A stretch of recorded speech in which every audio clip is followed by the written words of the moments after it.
Muy buenos días, bienvenidos a esta nueva clase de la asignatura Fundamentos de Base de Datos.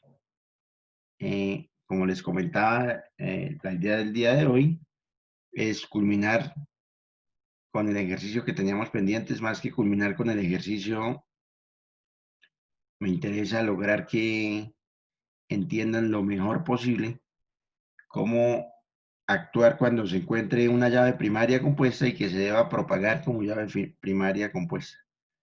Lo segundo es profundizar un poco en la sintaxis del lenguaje SQL desde dos perspectivas. Primero, empezar a analizar cómo desde el lenguaje SQL se pueden hacer scripts, así se llama. Ya les muestro cómo se pronuncian los scripts, en qué consiste un script. Por ejemplo, aquí tengo dos tablas. Si me paro acá, creo que están observando como un código, una sintaxis, como cierto lenguaje que describe lo que muchas veces en forma gráfica hacemos. Ese lenguaje, como ya les he venido diciendo, es el lenguaje SQL. Toda base de datos relacional, como las que estamos haciendo acá, se fundamenta en ese lenguaje. La L es de lenguaje, la Q de consulta, pero en inglés, query, y la E de estructurado. Es un lenguaje para hacer consultas, se llama así, lenguaje de consulta estructurado. ¿Para consultar a quién? A la base de datos, pero además de consultar las bases de datos, también con ese lenguaje se hacen, o con este término que les decía, se hace como, yo- lo llaman aquí muchísimo script, pero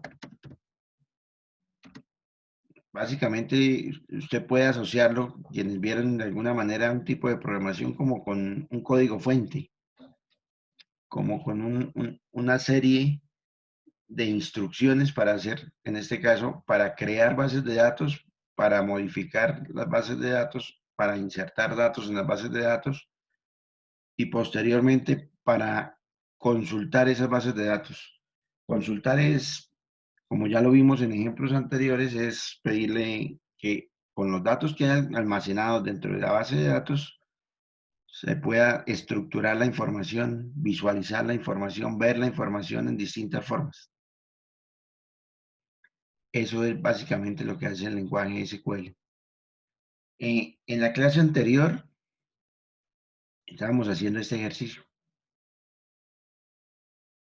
Teníamos un modelo entidad-relación que tenía unas entidades claramente definidas, la entidad departamento, la entidad organismo, básicamente que almacenaba ese diseño. Decía que un grupo de investigación pertenece a un departamento, el grupo de investigación puede realizar solicitudes y las solicitudes están adjuntas a una convocatoria. Las convocatorias son promovidas por organismos. Básicamente es lo que dice esa tabla, ¿cierto? Revisábamos que hay cuatro, perdón, relaciones y que esas relaciones, la mayoría son uno a muchos, por no decir que todas son uno a muchos. Fíjese, promueve, si nos dábamos cuenta, no sé si se acuerdan, promueve es uno a muchos. ¿Por qué? Porque ahí dice que la convocatoria máximo es promovida por un organismo y el organismo máximo puede promover N convocatorias. O sea que es de uno a muchos. Habíamos hecho un análisis que ocurría por ser de uno a muchos. Esta rayita verde que habíamos puesto acá era explicando que acá se debe propagar, perdón, la llave de esta entidad, de organismo. O sea, adicionar un campo más que diga esa convocatoria, cuál es el código del organismo que la promueve. Incluso alguien me preguntaba que no entendía por qué no se podría, por ejemplo, poner mejor propagarlo acá. En lugar de propagarlo acá, ¿Por qué no hacerlo al revés? Yo le comentaba que por la naturaleza de la relación es de uno a muchos. ¿Qué significa? Que la convocatoria máximo se asocia con un organismo. Si la vemos de aquí hacia allá, este 1, ¿qué significa? Recordemos cuando estudiábamos el MER, esto es mínimo con cuántos organismos se relaciona la convocatoria y máximo con cuántos. ¿Y esto qué es? Mínimo con cuántas convocatorias se relaciona el organismo y máximo con cuántos. ¿De dónde sale el 1 a muchos? De los dos máximos. 1 a muchos. De los dos máximos. Recuerden que uno la analiza en los dos sentidos. De aquí hacia allá y se pone la información acá. De allá hacia acá y se pone la información acá. Eso por si hay alguna duda de cardinalidad. Como es de uno a muchos, cuando estábamos mapeándolo ya al modelo relacional, a convertirlo en tablas de una base de datos, dijimos que este tipo de relaciones de uno a muchos no se mantiene en la relación como tabla, sino que simplemente la llave de lo que se conoce como entidad fuerte se propaga a la que se conoce como débil. Entonces, simplemente, ¿qué se hace? La llave de esta, la que puede tener muchos, se propaga a la que máximo puede tener uno asociado. Convocatoria máximo puede estar asociado con un organismo. De organismo propago la llave a convocatoria. El mismo análisis lo hacemos acá, que hay otra relación de uno a muchos. Pero esta vez, ¿cómo se interpreta? El departamento puede tener muchos grupos de investigación, pero un grupo de investigación máximo puede tener un departamento. ¿Eso qué significa? Que de nuevo, la llave primaria de la tabla de departamentos debe propagarse como llave foránea a la tabla grupo de investigación. Y nuevamente, por ser uno a muchos, en este caso muchos a uno, si lo leemos de para acá, esta relación no se convierte en tabla. Aspecto similar que ocurre aquí. Si llegan a tener dudas de eso, por favor me las preguntan, que la idea es esa, la idea es que no vayan a quedarnos dudas. Esta relación vuelve a ser de uno a muchos. ¿Por qué? Porque la solicitud máximo se asocia con un grupo de investigación, mientras el grupo de investigación puede tener como máximo muchas solicitudes.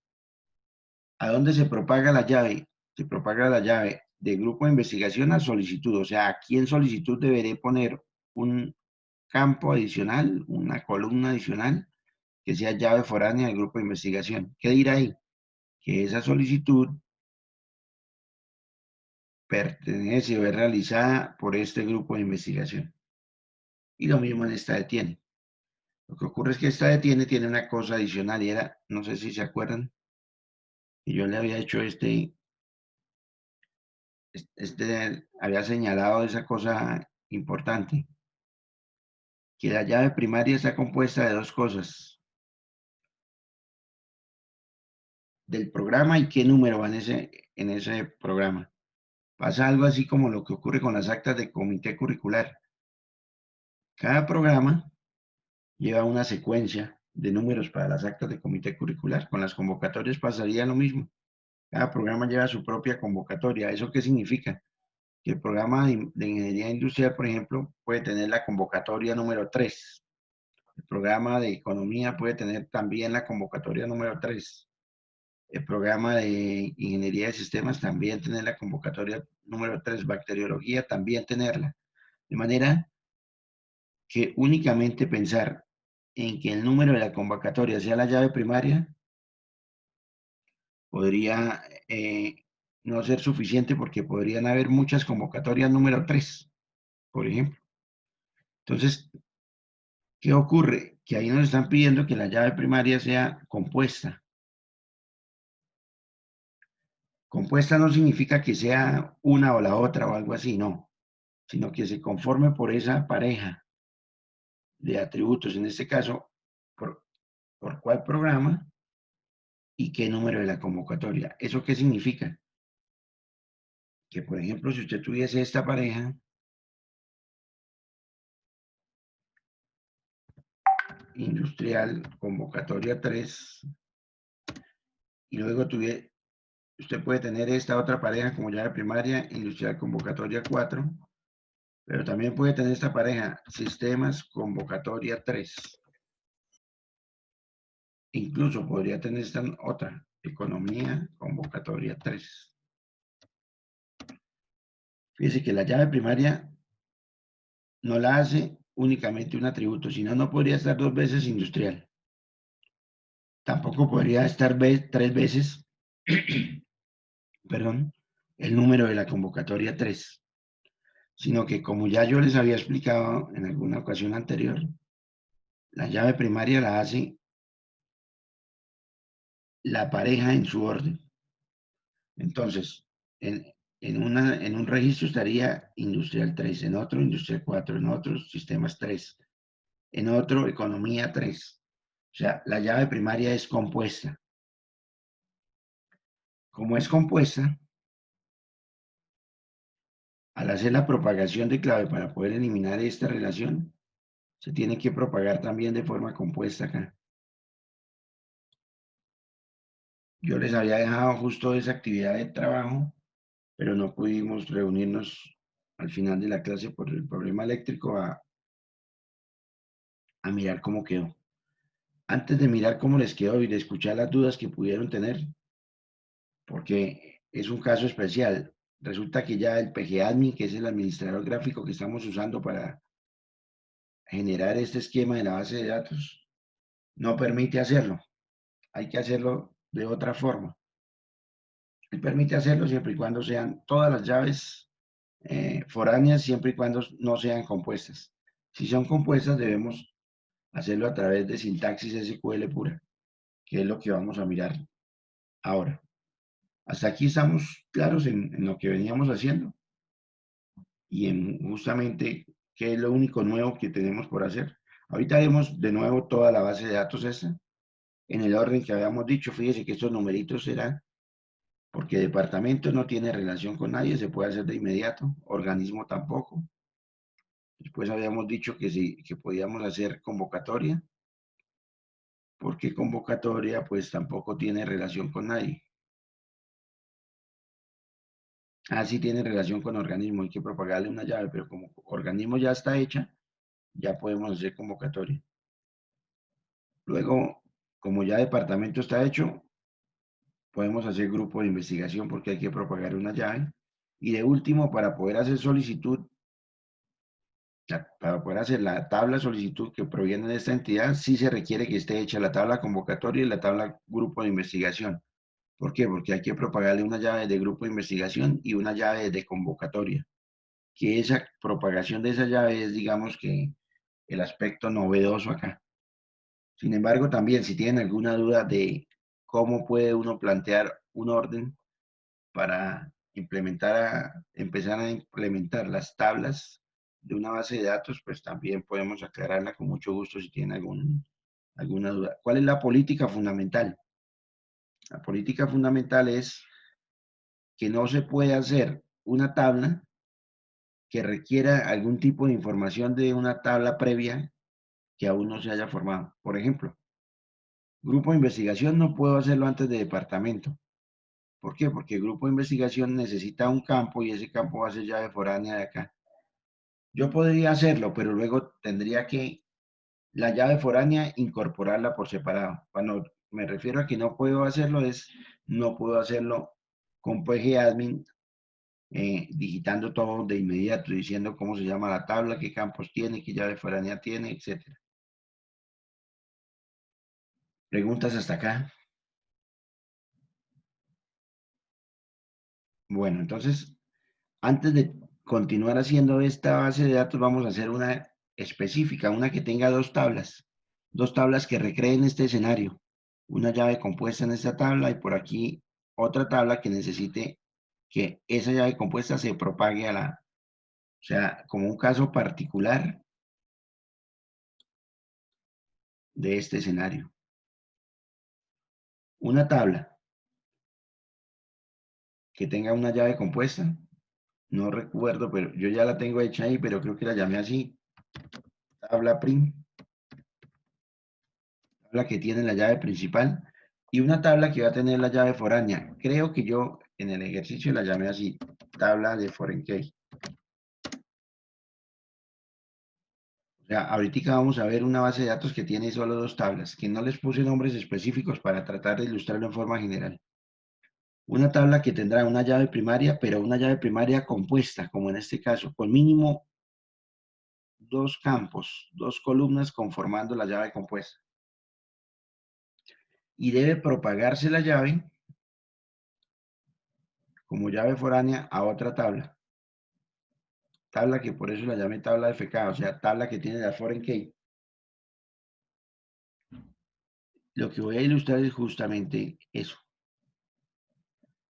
Vamos entonces a mirar qué contiene la base de datos. Repito, no es una base de datos que contenga una información específica, sino le puse información general simplemente para que de forma general entendamos, digamos, que el mecanismo de cómo se hace cuando se propagan dos y no puede hacerse justamente a través de la interfaz gráfica como veníamos haciendo, que es decirle, genere una restricción, de la restricción genere una llave foránea y mostrarle haciendo clic qué campo y a qué campo de qué tabla haga referencia.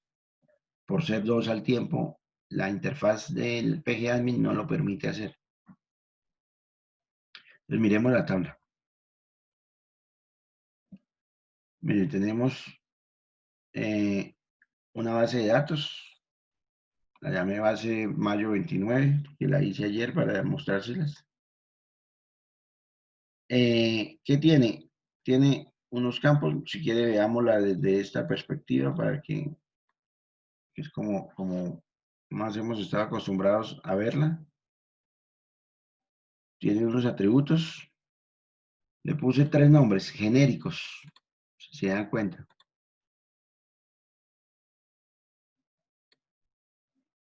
A la llave de esa tabla la llamé campo ID, campo ID. A las otras las llamé de foreign key, campo 1 y de foreign key, campo 2. Todos esos atributos. Ahora, a la otra tabla, como les dije, habían dos tablas, tabla principal y tabla foreign key. Y a la tabla principal le puse unos atributos también. Digámosle que nos lo muestre gráficamente y que cómo está conformada esa tabla. Y esa tabla tiene tres atributos. Todos empiezan por print. Campo 1, campo 2 y campo 3. Pero no sé si ya lo notaron, que campo 1 y campo 2 conforman la llave primaria. Entonces, fundamentalmente, ¿qué tiene esta base de datos? En última, lo que tiene es esto. Cada tabla tiene unas columnas. Voy a tratar de dibujar el modelo relacional acá en un momentico. Una tabla, dos tablas.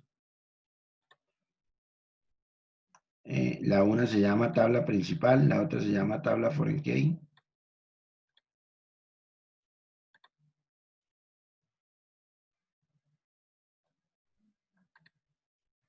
Tabla prim, así se llama, vea. Tabla prim.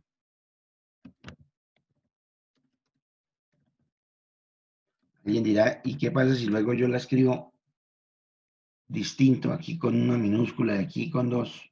SQL no es sensible a mayúsculas y minúsculas, entonces para él da lo mismo. Ya esta la llamé tabla que contiene el foreign key. ¿Cuántos atributos tiene la tabla prim? Como vemos acá,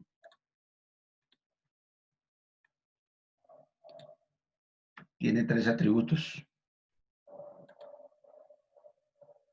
Voy a poner con rojo los que son llave foránea. Prim campo 1 junto con prim campo 2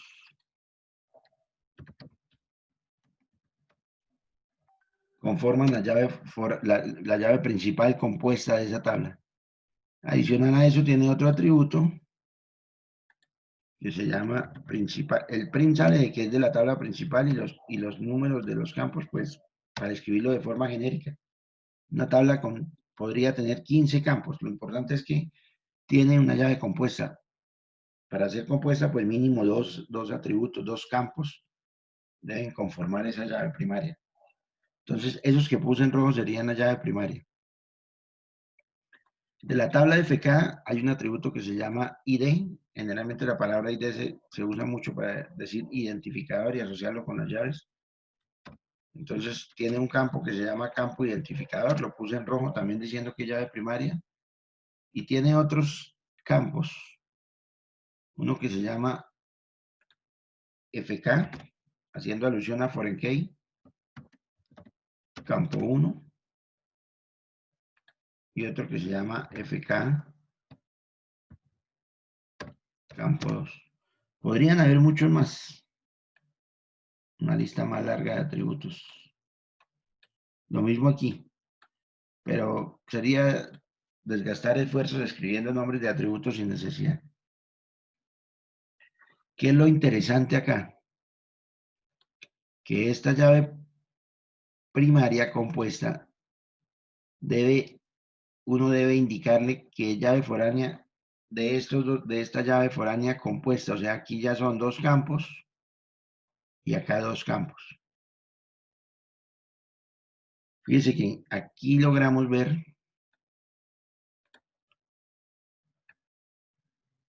que dentro de llave foránea, dentro de la tabla FK, hay dos restricciones, la llave principal y una que dice FK, tabla FK. O sea, esa es una restricción que hace referencia a esta llave foránea. Como les dije hace un rato, no es posible hacerlo gráficamente. La interfaz de PGAdmin no me permite hacerlo por ser aquí estar conformado por dos campos. Ustedes saben que la interfaz solo permite a través de un cuadro de selección, seleccionar un campo. Como son dos, no permite hacerlo, porque no está, digamos que, preparado para decirle agregue este campo y aquel otro campo y el otro campo.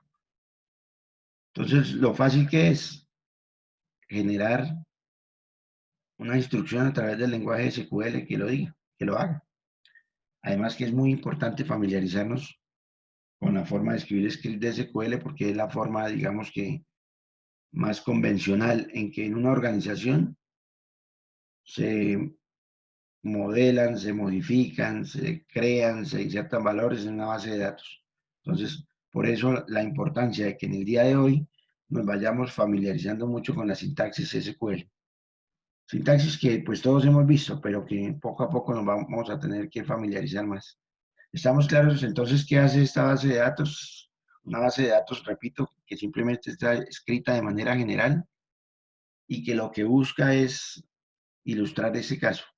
Tenemos dos tablas, una con una llave primaria compuesta y la otra con una llave foránea compuesta que tiene que hacer referencia a estos campos de la llave primaria.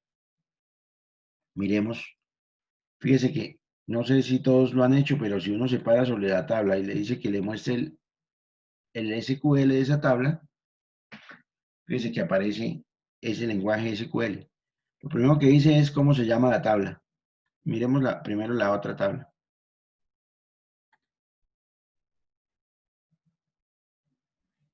Fíjese, me está diciendo que cree una tabla, que la cree dentro del esquema público y que la llame, eso es lo primero, ¿cómo se llama? Tabla prim. Y que tiene tres atributos. Fíjese que uno, lo primero que viene son los nombres del atributo y después viene el tipo de datos de ese atributo, que es básicamente lo que le ponemos allá cuando lo hacemos de forma gráfica. y ya. Lo demás es por defecto, en qué catálogo se encuentra. Y estos dos que no permite valores nulos. ¿Por qué eso? Porque yo se lo seleccioné cuando estaba diseñando. Esto no lo escribí yo a mano. Esto lo escribe el, el gestor por dentro. Es como si yo, vamos a hacer una tabla nueva ahí de rapidez así suelta. Si yo creo una tabla, voy a llamarla tabla 3.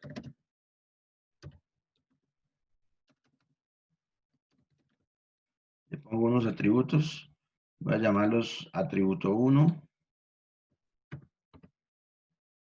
de tipo texto. A otro llamémoslo atributo 2 de tipo texto. Y algún tercero llamémoslo atributo 3 de tipo texto. Si yo quiero que la llave sea compuesta, ¿qué tengo que hacer? Hacerle clic aquí y aquí.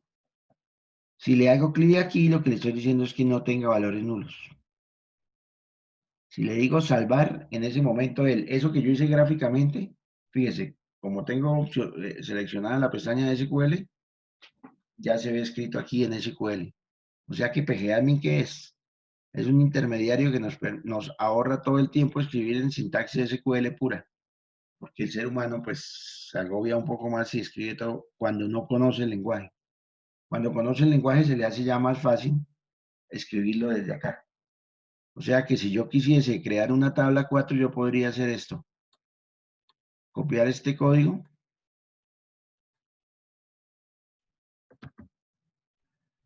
Me vengo aquí a la base de datos. Verifico que esté parado en en la misma base de datos. Abro esta herramienta que me permite escribir consultas, editor de consultas. Y podría escribir esto. Créese una tabla que se llame tabla 4. Con los atributos, llamémoslo mío 1, mío 2 y mío 3. Y que sean atributos mío 1 y supongamos mío 3, no esta vez mío 2, quienes conformen la llave principal.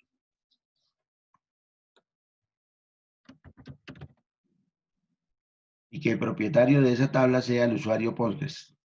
Resulta que en Postgres hay varios usuarios. Postgres es el administrador principal, entonces estoy diciendo que él sea el propietario de esa tabla. Eso también se le dice allá de forma gráfica. Que el espacio de tabla sea el de por defecto de Postgres y ya. Fíjese lo que ocurre cuando yo salvo eso. Perdón, más que salvar, primero tengo que ejecutar ese código. Lo selecciono y le digo ejecute el código. Dejé el mismo nombre de la restricción. Llamemos la tabla.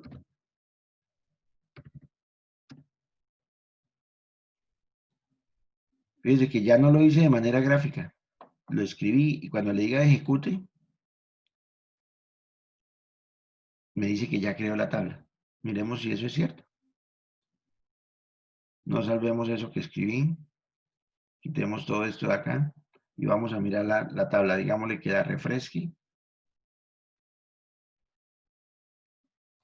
Deberían haber 4 tablas. Y efectivamente las hay. Fíjese, tabla 3 que la creé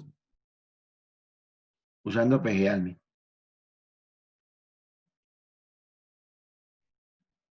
Tiene 3 atributos. Está en blanco porque lo único que se crearon fueron los campos. Si le decimos aquí que nos muestre el PSQL, fíjese que 3 campos. Dijimos que la restricción se llamase así y que fueran estos atributos quienes la conforman. Pero también tenemos tabla 4, que no la había creado por acá si se dan cuenta, pero que para PGAdmin en adelante es una tabla más. Y si quiere uno visualizarla por acá, incluso si quiere ponerle datos, entonces atributo 1 de tabla 4, atributo 2 de tabla 4.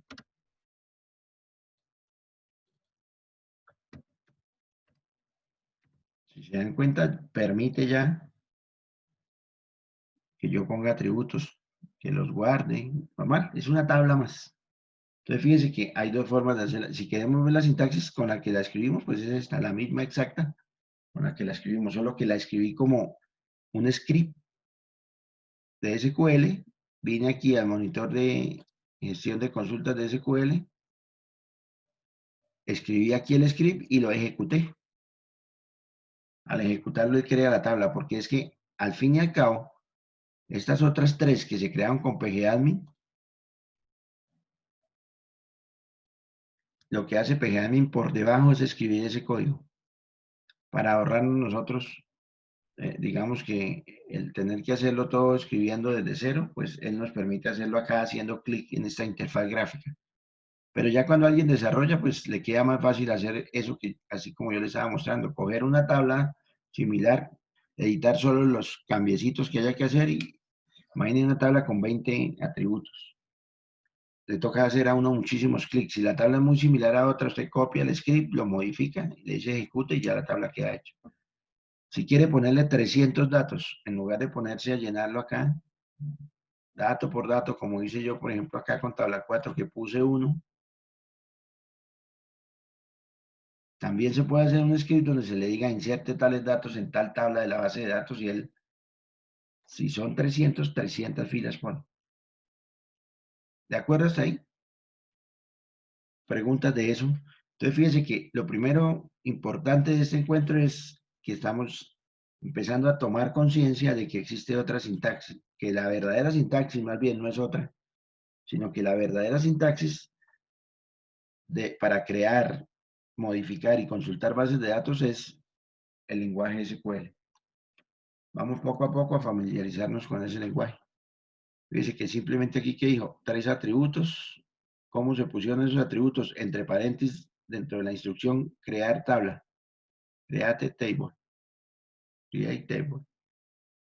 El nombre de la tabla, simplemente que por buenas prácticas generalmente las tablas se anteceden con el nombre del esquema, porque recuerden que las bases de datos se agrupan en esquemas. Simplemente que nosotros, el único esquema que él crea por defecto se llama el público, y dentro de ese esquema es que hemos venido trabajando. Dentro de ese esquema es donde uno le dice cree determinada tabla, le dice qué atributos y de qué tipo. Fíjate, atributo 1 de tipo text, 2 de tipo text, 3 de tipo text.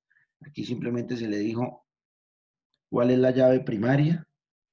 Le dice que hay una restricción que se llama así, que es de tipo llave primaria y qué campos conforman esa llave primaria en este caso porque es atómica. Atómica, no, perdón, compuesta, todo lo contrario de atómica. Ya lo último abajo que se le hizo fue decir quién es el usuario, porque también cuando uno ya está haciendo de forma gráfica, por defecto él dice que el